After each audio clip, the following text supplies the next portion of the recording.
Welcome back, Bears fans, to another episode of the Chicago Audible Podcast. I'm your host for today's show, Nicholas Moreano, and for this week's Meet the Opponent episode, I have a special guest for you. He's a two-time Super Bowl champion and a former first-round draft pick by the Carolina Panthers, Tyrone Poole. In our conversation, Poole details the connection between Teddy Bridgewater and wide receiver Robbie Anderson. He goes into detail about how that Panthers draft class has been doing between Derek Brown, Yader Gross-Matos, and Jeremy Chin, and much more. But without further ado, here's my conversation with Tyrone Poole. I'm here with two-time Super Bowl champion and former first-round draft pick by the Carolina Panthers, Tyrone Poole. So we're recording this podcast on a Tuesday afternoon, but there's a football game on tonight between the Tennessee Titans and Buffalo Bills. Tyrone, how strange does that sound? You know what? With today's situations and unprecedented times, should I say, anything's possible. I wouldn't be surprised if they're not scheduling games to be played on the moon pretty soon. But hey, you got to do what you got to do, and it's all about adaptability. And you know what? If you're a football fan, you got to love it. You got football now. It used to be just Sunday and Monday. Now it's Sunday, Monday, Thursday. You got high school on Friday, college on Saturday. Now with the pandemic, you got football Sunday, Monday, Tuesday, Wednesday, Thursday, Friday, Saturday.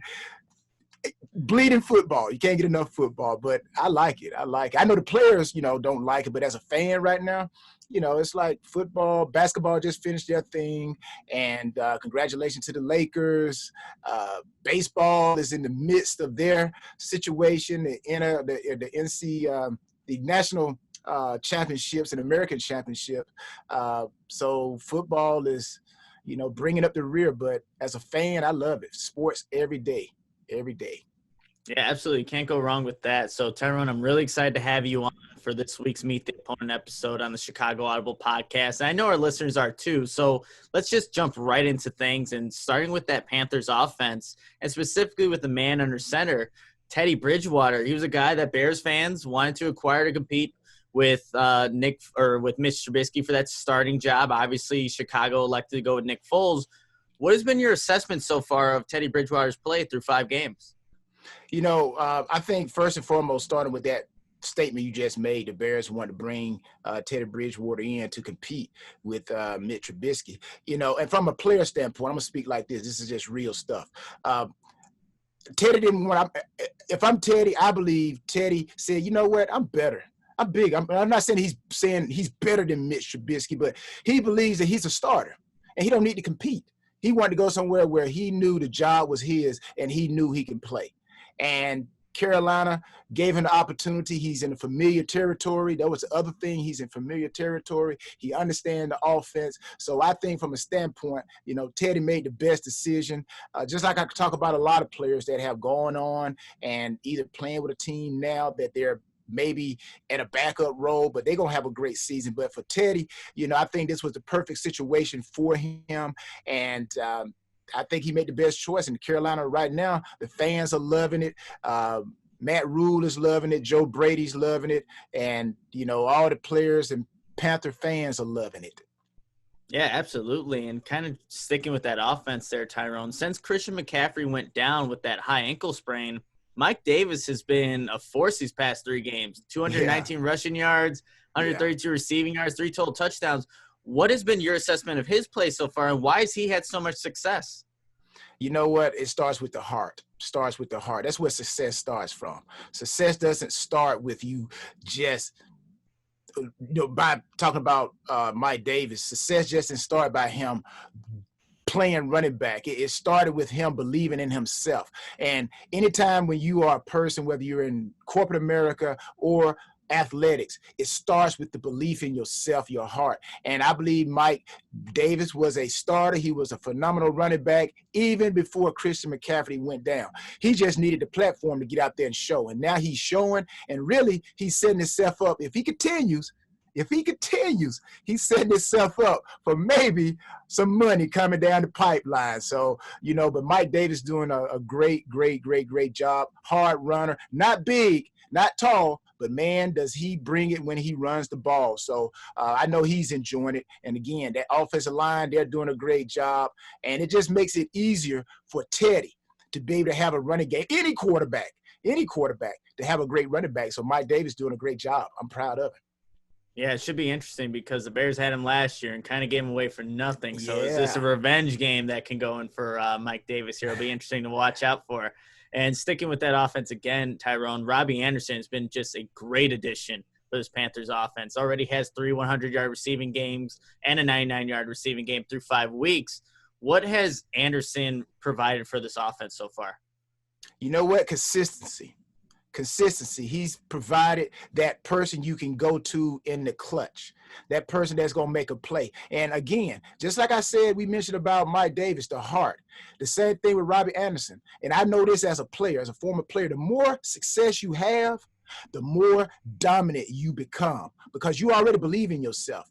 And if you continue to get the ball just like Robbie Anderson is doing, believe me, his attitude and his belief in his ability is going to go through the roof even more, and he's going to become more dominant. So as long as Teddy, the offensive line, can protect Teddy and continue to get that ball to Robbie Anderson, watch me.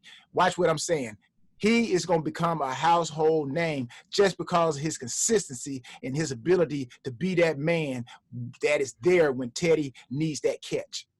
Yeah, that's someone that the Bears DBs will definitely be watching out for come Sunday. And before we talk about and go transition to the defense here, I wanted to get your thoughts on first-year head coach Matt Rule. How do you think he's done so far through the first 5 weeks of this unprecedented, crazy NFL season so far?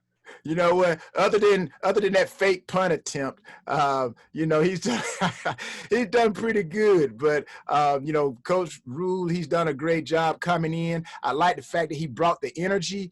He got these guys to thinking. Now I was kind of hesitant about the young team because I believe that you need a few veterans sprinkled here and there, but they have enough veterans on the team that Coach Rule believed that they could keep the excitement, the energy going with these young guys and having, not only were the players young, but the coaching staff was young as far as them playing together. So they were all rookies, so to speak. So he's done a great job in keeping that uniform of a team suited up, booted up, and going out there playing every Sunday, or during this pandemic, who knows, the Panthers may be playing on a Wednesday. So, but Matt Rule, Coach Rule has done a great job, and I look forward to see what all he has to offer for the rest of the season. Which Game 9 and Game 10, I tell everybody, that is usually the time of the season when you can tell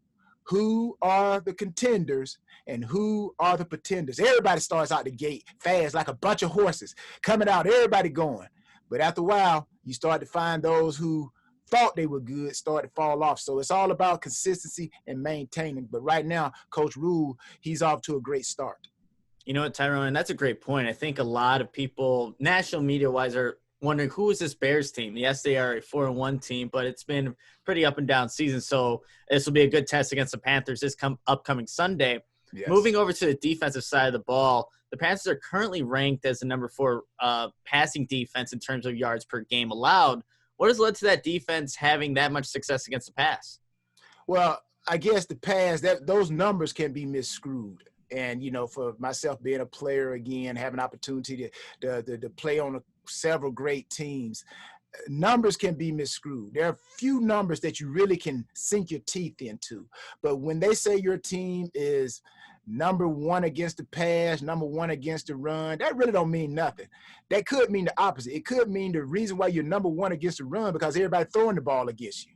And it could mean you're number 1 against the pass because everybody running the ball against you. Nobody's passing. So, those numbers really don't mean anything. What I try to look at when it comes to the passing game, how many big plays are you giving up? And big plays could be anything 25 yards and over as far as the passing when it comes to the passing. So if you're not giving up big plays and you're not giving up a lot of points, which it seems like sometimes you turn the television on and it seems like a pinball machine going off when you watch football today. But we all know, myself as a defensive guy, it's all about the rules, and they want the offense to put fans in the seats. But from my standpoint, defense wins championships. So that's why the Bears are where they are, because of their defense. And, but again, passing wise, I really don't look at who's number one, who's number four. It's just all about making plays and not giving up plays. Yeah, and speaking of making plays, Jeremy Chin, rookie that the Panthers drafted this past draft, he's been doing that. So how has he been playing so far, and what do you like about his game? You know what? He's been playing great. He's been one of those type of guys that, you look at Brown, you look at Burns, you look at Chin, those guys have really been one of the staples of that defense. And Jeremy Chin, he's kind of like that hybrid guy. It's that guy that you can put him down in the dirt when you want to change to, a defensive lineman, or stand him up and just let him, move around. But he's going to have a bright future. He continued to learn the game. He's going to make some mistakes, but as long as he can understand who he is and just continue to play, then he's going to make more plays than he will not make plays. But he's doing a great job, and he's a very important piece to that Panthers defense.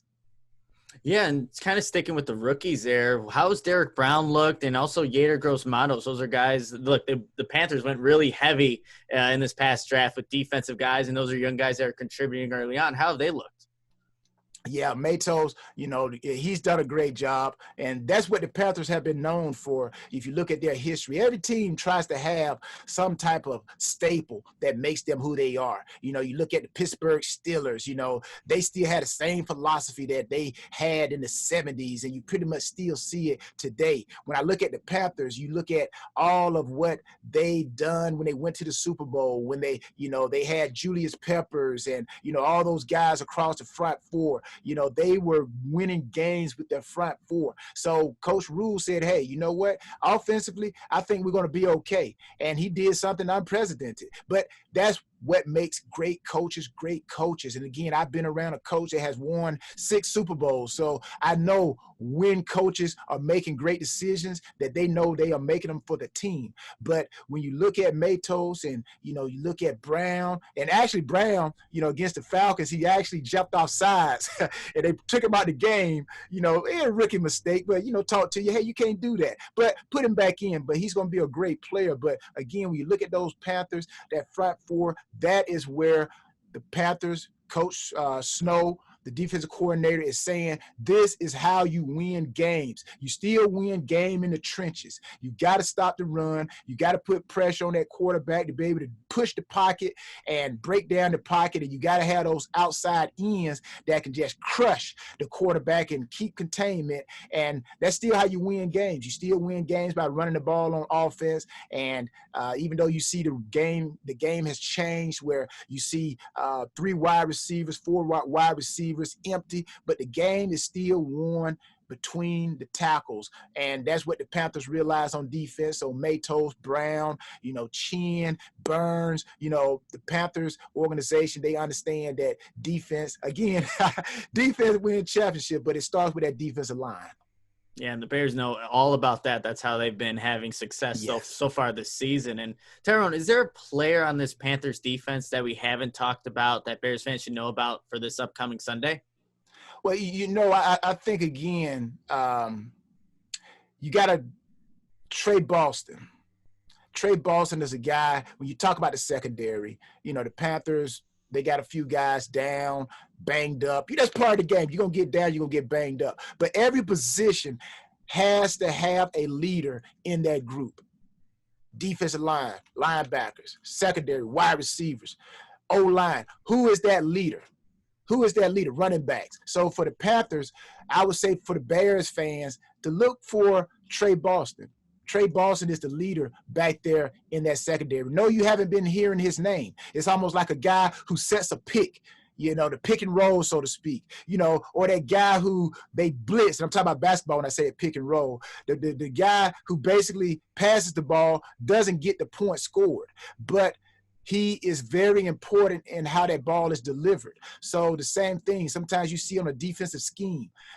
The guy who is considered the comic, the guy that comes in and just sells himself out, so he allows the other guy to circle around, loop around to make that sack. His name doesn't get called as much, but the coaches, the players, and every player that turns on that film from other teams know that this guy is an intricate part of that team. And Trey Boston, he is that guy. He's that guy that sets everybody in order and puts everybody in check. So keep your eyes on Trey Boston. So Trey Boston goes, so that secondary goes.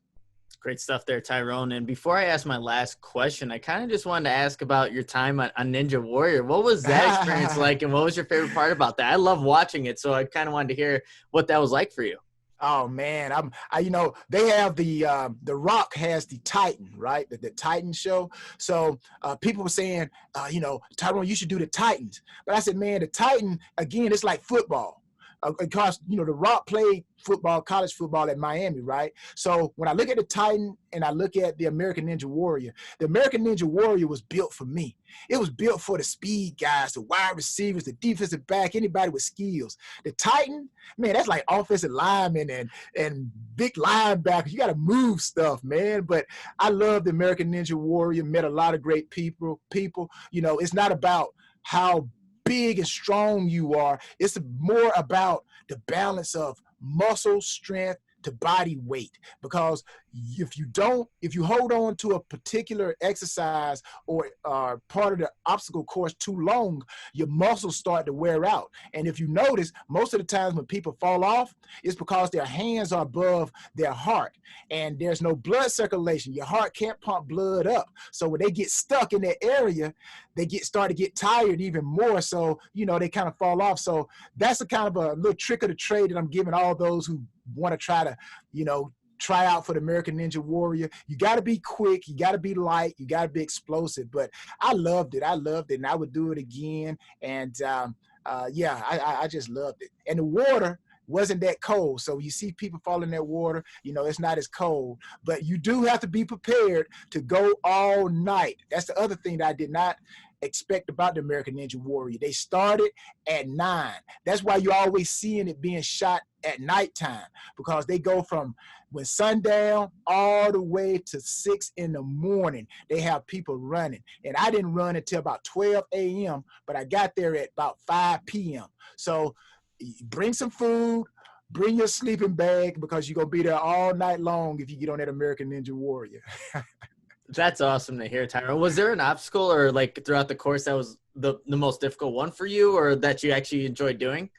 Well, the obstacles are not really that difficult. It's all about timing. I'll give you an example. The one that I went out on was the ring where you have to grab the ring and then you attach it to one moving object, and then you got to dismount and put it onto another hook.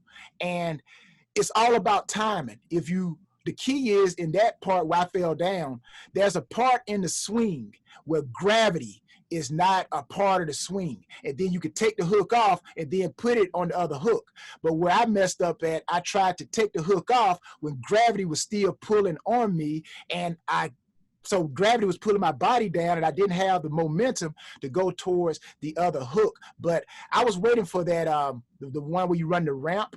I was waiting for that one, man. I'm like, I was going to do the biggest one because I knew I could do it because my feet were so quick. And I was just going to quick, choppy feet up it and use my strength and grab onto the top and pull up. But I fell off with the ring. But it wasn't because I couldn't do it. It's just I misjudged my dismount onto the hook. So, but yeah, American Ninja Warrior, man, it's fun. I love it. Yeah, that sounds like a really good time, man. It sounds like listeners will definitely enjoy that story you just told to us. To kind of end this Meet the Opponents episode and to get back to football here, Tyrone, I have a 2-part question for you. Okay. Why do the Panthers win on Sunday?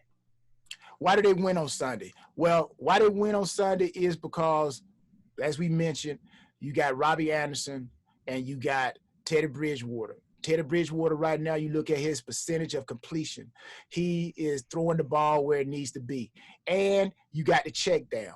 So the check down, Robbie Anderson, and that offensive line is going to be the key to the Panthers offense being stable.